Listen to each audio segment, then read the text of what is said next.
नमस्कार। आइए सुनते हैं मुंशी प्रेमचंद जी की एक कहानी, मिस पद्मा। कहानी अच्छी लगे तो इसे एक लाइक कर दीजिए और चैनल को सब्सक्राइब कर लीजिए। तो आइए कहानी का आनंद लेते हैं। कानून में अच्छी सफलता प्राप्त कर लेने के बाद मिस पद्मा को एक नया अनुभव हुआ। वह था जीवन का सूनापन। विवाह को उसने एक अप्राकृतिक बंधन समझा था और निश्चय कर लिया था कि स्वतंत्र रहकर जीवन का उपभोग करूंगी। एमए की डिग्री ली, फिर कानून पास किया और प्रैक्टिस शुरू कर दी। रूपवती थी, युवती थी, मृदुभाषिणी थी और प्रतिभाशालिनी भी थी। मार्ग में कोई बाधा न थी। देखते देखते वह अपने साथी नौजवान मर्द वकीलों को पीछे छोड़कर आगे निकल गई और अब उसकी आमदनी कभी कभी 1000 से भी ऊपर बढ़ जाती। अब उतने परिश्रम और सिर मगजन की आवश्यकता न रही। मुकदमे अधिकतर वही होते थे जिनका उसे पूरा अनुभव हो चुका था। उनके विषय में किसी तरह की तैयारी की उसे जरूरत मालूम न होती। अपनी शक्तियों पर कुछ विश्वास भी हो गया था। कानून में कैसे विजय मिला करती है, इसके कुछ लटके भी उसे मालूम हो गए थे। इसीलिए उसे अब बहुत अवकाश मिलता था और इसे वह किस्से कहानियां पढ़ने, सैर करने, सिनेमा देखने, मिलने मिलाने में खर्च करती थी। जीवन को सुखी बनाने के लिए किसी व्यसन की जरूरत को वह खूब समझती थी। उसने फूल और पौधे लगाने का व्यसन पाल लिया था। तरह तरह के बीज और पौधे मंगवाती, उन्हें उगते बढ़ते फूलते फलते देखकर खुश होती। मगर फिर भी जीवन में सूनेपन का अनुभव होता रहता। यह बात न थी कि उसे पुरुषों से विरक्ति हो, नहीं, उसके प्रेमियों की कमी न थी। अगर उसके पास केवल रूप और यौवन होता तो भी उपासकों का अभाव न रहता। मगर यहाँ तो रूप और यौवन के साथ धन भी था। फिर रसिक वृंद क्यों चूक जाते।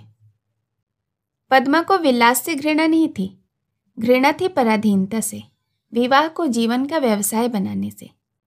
जब स्वतंत्र रहकर भोग विलास का आनंद उड़ाया जा सकता है तो फिर क्यों न उड़ाया जाए। भोग में उसे कोई नैतिक बाधा न दिखती थी। इसे वह केवल देह की भूख समझती थी। इस भूख को किसी साफ सुथरी दुकान से भी शांत किया जा सकता है और पद्मा को उस साफ सुथरी दुकान की हमेशा तलाश रहती थी। ग्राहक दुकान में वही चीज लेता है जो उसे पसंद आती है। पद्मा भी वही चीज चाहती थी। यूं उसके दर्जनों आशिक थे, कई वकील, कई प्रोफेसर, कई डॉक्टर, कई रईस। मगर ये सब के सब अय्याश, बेफिक्रे भौरों की तरह रस पीकर उड़ जाने वाले। ऐसा एक भी न था जिस पर वह विश्वास करती। अब उसे मालूम हुआ कि उसका मन केवल भोग नहीं चाहता, कुछ और चाहता है।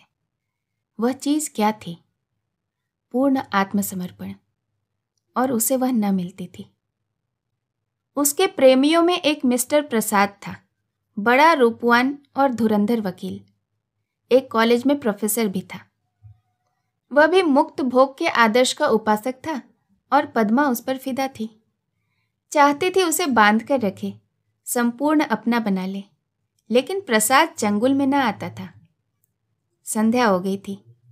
पद्मा सैर करने जा रही थी कि प्रसाद आ गया। सैर करना मुलतवी हो गया।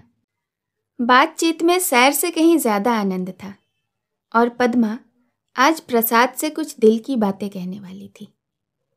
कई दिन के सोच विचार के बाद उसने यह कह डालने का निश्चय किया था। उसने प्रसाद की नशीली आंखों से आंखें मिलाकर कहा, तुम यहीं मेरे बंगले में आकर क्यों नहीं रहते? प्रसाद ने कुटिल विनोद के साथ कहा, नतीजा यह होगा कि 2-4 महीने में मुलाकात भी बंद हो जाएगी। मेरी समझ में नहीं आया, तुम्हारा क्या आशय है? आशय वही है जो कह रहा हूं। आखिर क्यों? देखो, मैं अपनी स्वतंत्रता न खोना चाहूंगा, तुम भी अपनी स्वतंत्रता न खोना चाहोगी। तुम्हारे पास तुम्हारे कई आशिक आएंगे, मुझे जलन होगी। मेरे पास मेरी प्रेमिकाएं आएंगी, तुम्हें जलन होगी। मनमुटाव होगा, फिर वैमनस्य होगा और तुम मुझे घर से निकाल दोगी, क्योंकि घर तो तुम्हारा ही है। मुझे तो बुरा लगेगा ही, फिर यह मैत्री कैसे निभेगी? दोनों कई मिनट तक मौन रहे। प्रसाद ने परिस्थिति को इतने स्पष्ट, बेलाग और लठमार शब्दों में खोलकर रख दिया था कि कुछ कहने को जगह ही न मिलती थी। आखिर प्रसाद ही को एक नुक्ता सूझा। बोला, जब तक हम दोनों यह प्रतिज्ञा न कर लें कि आज से मैं तुम्हारा और तुम मेरी हो, तब तक एक साथ निर्वाह नहीं हो सकता। तुम ये प्रतिज्ञा करोगे? पहले तुम बताओ। मैं करूंगी। तो मैं भी करूंगा, मगर इस एक बात के सिवाय मैं और सभी बातों में स्वतंत्र रहूंगी। और मैं भी इस एक बात के सिवाय और सभी बातों में स्वतंत्र रहूंगा। मंजूर। मंजूर। तो कब से? जब से तुम कहो। मैं तो कहती हूं कल ही से। तय। लेकिन अगर तुमने इसके विरुद्ध आचरण किया तो? और तुमने किया तो? तुम तो मुझे घर से निकाल सकती हो, लेकिन मैं तुम्हें क्या सजा दूंगा? तुम मुझे त्याग देना, और क्या करोगे? जी नहीं, तब इतने से चित्त को शांति न मिलेगी। तब मैं चाहूंगा तुम्हें जलील करना, बल्कि तुम्हारी हत्या करना। तुम बड़े निर्दयी हो प्रसाद। जब तक हम दोनों स्वाधीन हैं, हमें किसी को कुछ कहने का हक नहीं। लेकिन एक बार प्रतिज्ञा में बंध जाने पर न मैं उसकी अवज्ञा सह सकूंगा, न तुम सह सकोगी। तुम्हारे पास दंड का साधन है, मेरे पास नहीं। कानून मुझे कोई अधिकार भी नहीं देगा। मैं तो केवल अपने पशु बल से प्रतिज्ञा का पालन करूंगा। और तुम्हारे इतने नौकरों के सामने मैं अकेला क्या कर सकूंगा? तुम तो चित्र का श्याम पक्ष ही देखते हो।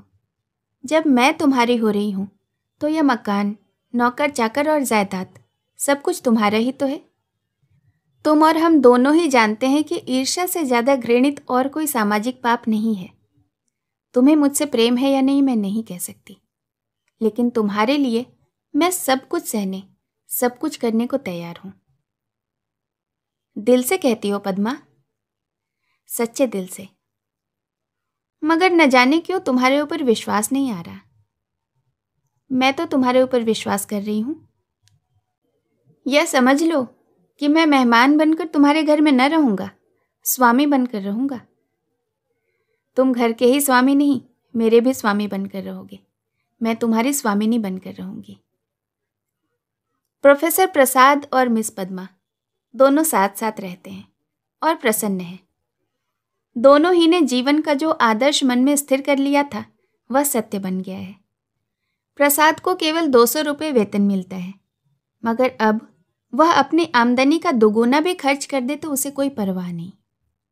पहले वह कभी कभी शराब पीता था, अब दिन रात शराब में मस्त रहता है। अब उसके लिए अपनी अलग कार है, उसके अलग नौकर हैं। तरह तरह की बहुमूल्य चीजें वह मंगवाता रहता है, और पद्मा बड़े हर्ष के साथ उसकी सारी फिजूल खर्चियां बर्दाश्त करती है।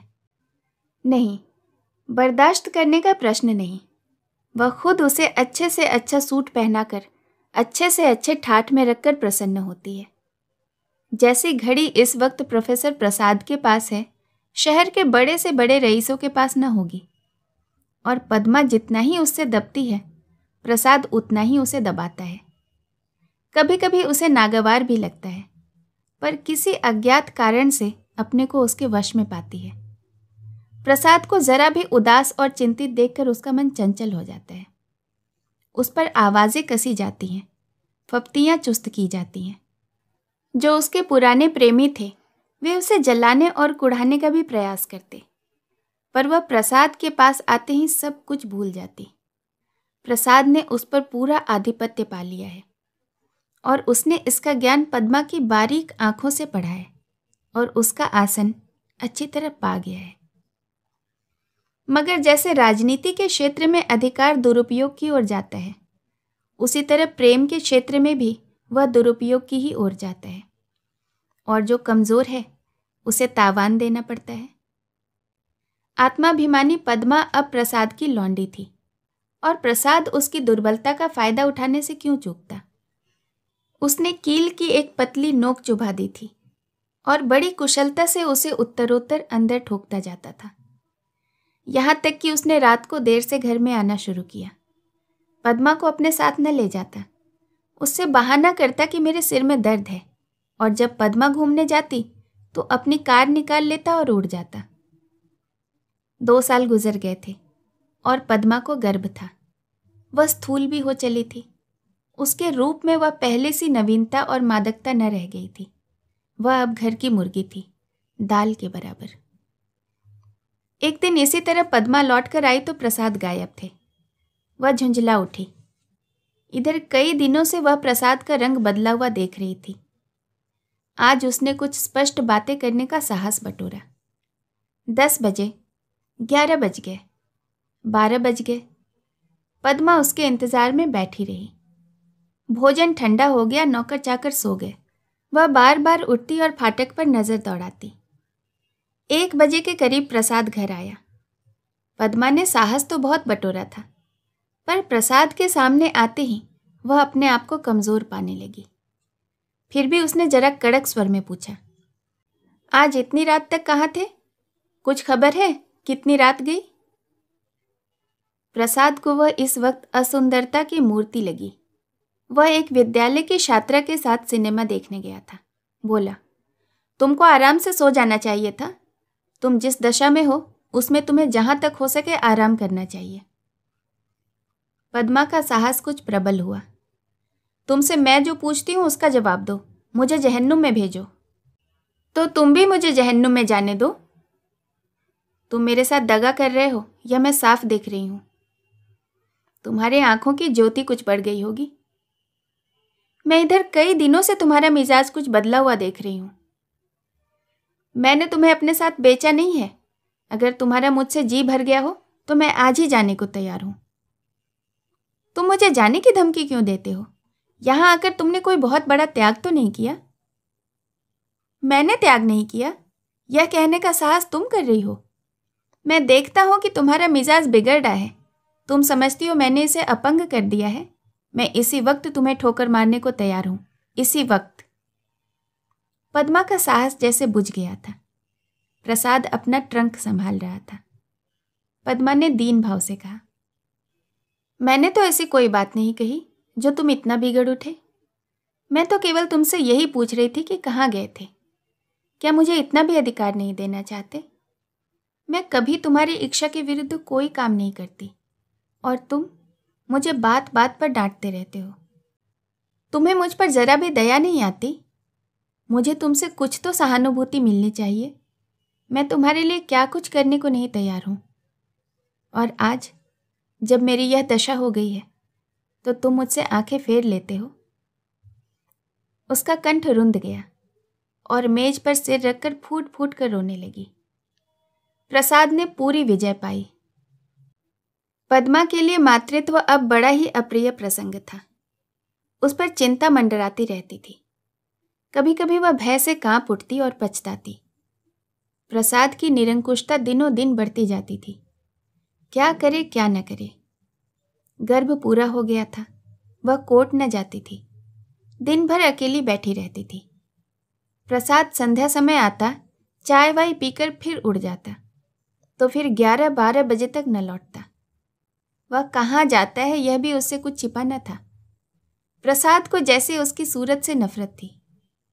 पूर्ण गर्भ, पीला मुख, चिंतित, सशंक, उदास।